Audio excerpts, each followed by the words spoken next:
ধন্যবাদ জনাইছোঁ।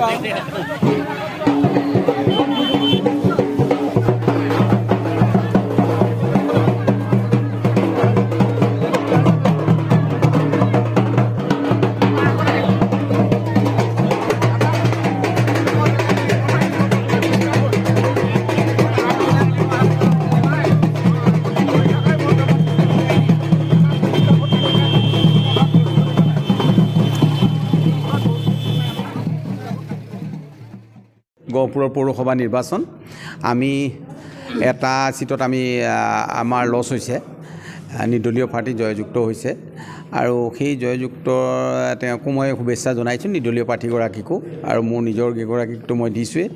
আৰু মই ভাবোঁ যে হয়তো 7 নম্বৰ ৱাৰ্ডৰ ৰাইজৰ নিজৰ এক্সেপ্টেবিলিটিটো হয়তো নিৰ্দলীয় প্ৰাৰ্থীগৰাকীৰ বেছি আছে। যদি আপুনি 7 নম্বৰ ৱাৰ্ডটো যদি প্ৰাৰ্থীগৰাকী যদি নিৰ্দলীয়কৈ জিকিলে আপোনাৰ যদি দলত জইন কৰিব বিচাৰে আপুনি সেইটো প্ৰাৰ্থীগৰাকীৰ নিজৰ কথা। আৰু এতিয়া আমাৰ একক সংখ্যাগৰিষ্ঠতা আছে। মই আগতেই কৈছোঁ যে পৌৰসভা ইতিমধ্যে গঠন হৈছে।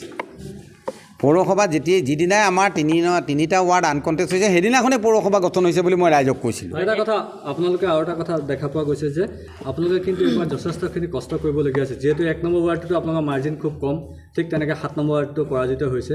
নিৰ্দলীয় প্ৰাৰ্থী আপোনালোকক কিন্তু প্ৰত্যাহ্বান জনাইছে, কি কৰিব? নাই চাওক,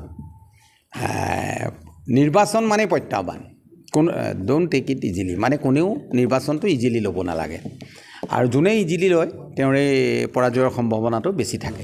প্ৰতিটো ৱাৰ্ডতে আমি আত্মবিশ্লেষণ কৰিব লাগিব, কি কাৰণে পৰাজিত হৈছোঁ, কাৰ দুৰ্বল নেতৃত্বৰ কাৰণে আমি পৰাজিত হৈছোঁ।